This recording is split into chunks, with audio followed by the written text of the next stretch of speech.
تو چاہے وہ یہودی ہو کر مرے چاہے وہ عیسائی ہو کر مرے، اللہ تعالیٰ کو اس کی کوئی فکر نہیں ہے۔ اس عظیم سعادت کو حاصل کرنے والے کو بخشش کی نوید سناتے ہوئے نبی علیہ السلام نے ارشاد فرمایا: الحجاج والعمار وفد اللہ ان دعوہ اجابہم وان استغفروہ غفر لہم۔ حج اور عمرہ کرنے والے اللہ تعالیٰ کے مہمان ہیں، وہ اس سے دعا کریں تو ان کی دعا قبول فرماتا ہے، اور اگر اس سے بخشش طلب کریں تو انہیں بخش دیتا ہے۔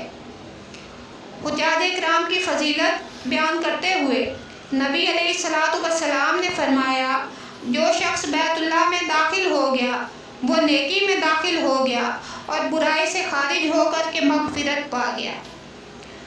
نبی علیہ السلام نے مسجد حرام کے متعلق ارشاد فرمایا کہ ان صلاۃ فی المسجد الحرام خیر من مئۃ الف صلاۃ فیما سواہ۔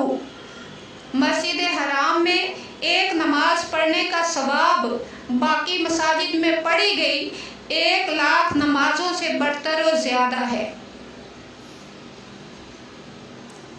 حضرت عبداللہ ابن عمر روایت کرتے ہیں کہ نبی علیہ السلام نے ارشاد فرمایا کہ جب تم حاجی سے ملو تو اس سے سلام اور مصافحہ کرو اور اسے گھر داخل ہونے سے پہلے اپنی بخشش کی دعا کی درخواست کرو کہ وہ بخشا ہوا ہے۔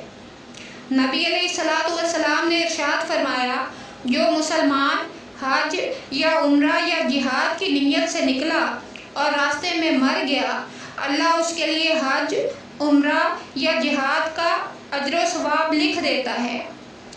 حضرت سہل بن سعد رضی اللہ تعالیٰ عنہ روایت کرتے ہیں کہ نبی علیہ السلام نے ارشاد فرمایا کہ جب کوئی مسلمان تلبیہ کہتا ہے تو اس کے دائیں بائیں تمام پتھر، درخت، ڈیلے تلبیہ کہتے ہیں، یہاں تک کہ زمین ادھر ادھر مشرق و مغرب سے پوری ہو جاتی ہے۔ اقسام حج: ادائیگی کے طریقہ کے لحاظ سے حج کی 3 اقسام ہیں۔ نمبر 1، حج افراد۔ اس طریقے کو کہتے ہیں جس میں حج کا احرام باندھا جاتا ہے۔ حج کرنے والا اس میں عمرہ نہیں کرتا بلکہ وہ صرف حج ہی کر سکتا ہے، اور احرام باندھنے سے حج کے اختتام تک مسلسل احرام کی شرائط کی پابندی ضروری ہے۔ نمبر 2، حج قران۔ حج اور عمرہ کا ایک ساتھ احرام باندھا جاتا ہے۔ مکہ پہنچ کر پہلے عمرہ کیا جاتا ہے اور پھر اسی احرام میں حج ادا کرنا ہوتا ہے۔ نمبر 3، حج تمتع۔ وہ طریقہ حج ہے جس میں حج اور عمرہ کو ساتھ ساتھ اس طرح ادا کیا جاتا ہے کہ مکہ مکرمہ میں عمرہ ادا کرنے کے بعد احرام کی حالت سے باہر آ سکتا ہے اور پھر حج کے لیے 8 ذی الحجہ کو حج کے ارادے سے احرام باندھتا ہے، اور یہ سب سے آسان حج ہے۔ حج کے فرائض و واجبات: نمبر 1، احرام باندھنا، یہ فرض ہے۔ نمبر 2، وقوف عرفات، یہ فرض ہے۔ نمبر 3، طواف زیارت، یہ فرض ہے۔ نمبر 4، ان تینوں فرائض کو مقررہ مقامات اور مقررہ اوقات میں ترتیب کے ساتھ ادا کرنا، یہ بھی فرض ہے۔ حج کے اندر 7 چیزیں واجبات میں شامل ہیں۔ نمبر 1، مزدلفہ میں ٹھہرنا۔ نمبر 2، جمرات کو کنکریاں مارنا۔ نمبر 3، اگر حج قران یا حج تمتع کی نیت کی ہے تو قربانی کرنا۔ نمبر 4، سر کے بال منڈوانا یا کتروانا۔ نمبر 5، صفا اور مروہ کے درمیان طواف سعی کرنا۔ نمبر 6، طواف وداع کرنا۔ نمبر 7، طواف زیارت کے 7 چکر پورے کرنا۔ ان واجبات میں سے کوئی واجب بھی ترک ہو جائے تو ایک قربانی دینا ضروری ہے۔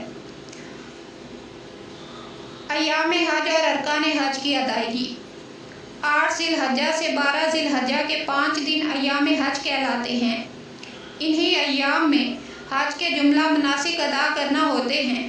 ان کی تفصیل یہ ہے: 8 ذی الحجہ منا کو روانگی۔ حجاج کرام 8 ذی الحجہ کو مکہ مکرمہ میں نماز فجر ادا کر کے سورج نکلتے ہی منا کی جانب روانہ ہو جاتے ہیں۔ سفر میں تلبیہ کی کثرت کی جاتی ہے۔ منا پہنچ کر ظہر، عصر، مغرب اور عشاء کی نمازیں پڑھنے کے بعد رات یہیں قیام کرتے ہیں اور 9 ذی الحجہ کی نماز فجر بھی منا میں ادا کرتے ہیں۔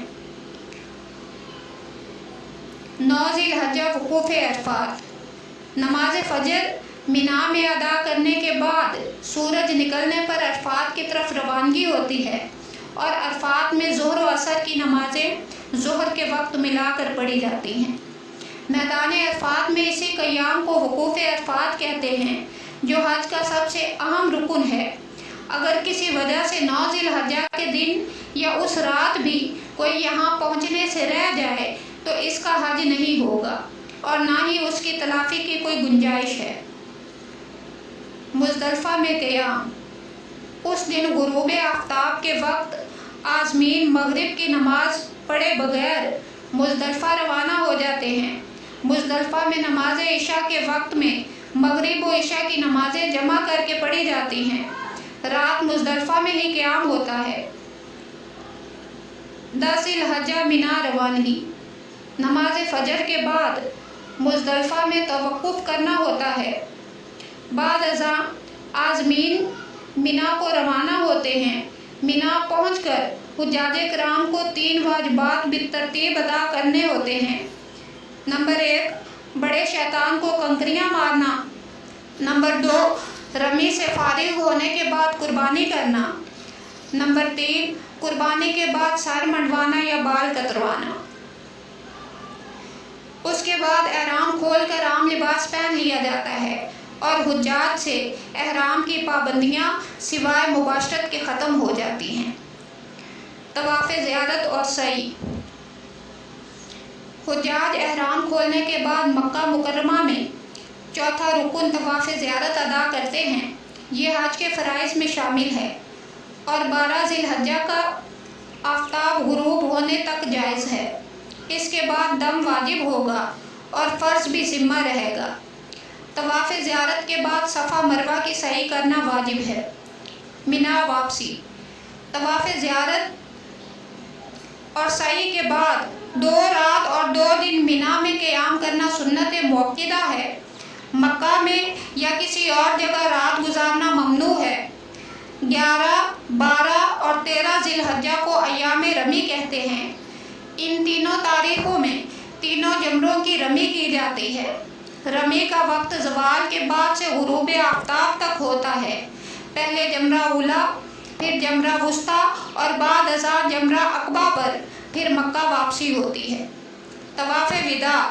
یہ حج کا آخری واجب ہے جو صرف میقات سے باہر رہنے والوں پر واجب ہے کہ جب وہ مکہ سے رخصت ہونے لگے تو آخری طواف کر لیں۔ مدینہ منورہ روانگی۔ مکہ میں مناسک حج کی تکمیل کے بعد حضور نبی علیہ الصلوۃ والسلام کی بارگاہ اقدس کی حاضری کے لیے عشاق مدینہ منورہ روانہ ہو جاتے ہیں۔ مدینہ منورہ کی حاضری پر میں ایک علیحدہ سے پوسٹ ڈالوں گی۔ قربانی کی اہمیت و فضیلت۔ قربانی وہ چیز ہے جس کے ذریعے اللہ تبارک و تعالیٰ کا تقرب حاصل کیا جاتا ہے۔ اصطلاح شرع میں یہ قربانی جانور ذبح کرنے کا نام ہے۔ قرآن کریم میں اللہ تعالیٰ ارشاد فرماتا ہے وَلِكُلِّ أُمَّةٍ جَعَلْنَا مَنسِكًا لِيَذْكُرُوا اسْمَ اللَّهِ مَا رَزَقَهُم مِّن بَهِيمَةِ الْأَنْعَامِ، اور ہم نے ہر امت کے لیے ایک قربانی مقرر فرمائی کہ اللہ کا نام لیں اس کے دیے ہوئے بے زبان چوپایوں پر۔ اللہ تعالیٰ نے قربانی کرنے کے طریقہ سے آگاہ اور اس کے تقسیم کا حکم دیتے ہوئے ارشاد فرمایا وَالْبُدْنَ جَعَلْنَاهَا لَكُم مِّن شَعَائِرِ اللَّهِ لَكُمْ فِيهَا خَيْرٌ فَاذْكُرُوا اسْمَ اللَّهِ عَلَيْهَا صَوَافَّ فَإِذَا وَجَبَتْ جُنُوبُهَا فَكُلُوا مِنْهَا وَأَطْعِمُوا الْقَانِيَ وَالْمُعْتَرَّ كَذَلِكَ سَخَّرْنَاهَا لَكُمْ لَعَلَّكُمْ تَشْكُرُونَ۔ اور قربانی کے بڑے جانوروں یعنی اونٹ اور گائے وغیرہ کو ہم نے تمہارے لیے اللہ کی نشانیوں میں سے بنا دیا ہے، ان میں تمہارے لیے بھلائی ہے، بس تم انہیں قطار میں کھڑا کر کے نیزہ مار کر نحر کے وقت ان پر اللہ کا نام لو پھر جب وہ اپنے پہلو کے بل گر جائے تو تم خود بھی اس میں سے کھاؤ اور قناعت سے بیٹھے رہنے والوں کو اور سوال کرنے والے محتاجوں کو بھی کھلاؤ۔ اس طرح ہم نے انہیں تمہارے تابع کر دیا ہے تاکہ تم شکر بجا لاؤ۔ قربانی کے بارے میں حضرت عائشہ صدیقہ رضی اللہ تعالی عنہا روایت کرتی ہیں، رسول اللہ صلی اللہ علیہ وسلم نے فرمایا، ابن آدم نے قربانی کے دن خون بہانے یعنی قربانی کرنے سے زیادہ اللہ کے حضور پسندیدہ کوئی کام نہیں کیا، اور بے شک وہ قربانی کا جانور قیامت کے دن اپنے سینگوں، بالوں اور کھروں کے ساتھ آئے گا، اور بے شک خون زمین پر گرنے سے پہلے اللہ کے ہاں مقام قبولیت میں پہنچ جاتا ہے۔ لہٰذا خوش دلی سے قربانیاں کیا کرو۔ وَمَا عَلَيْنَا إِلَّا الْبَلَاغُ الْمُبِينُ۔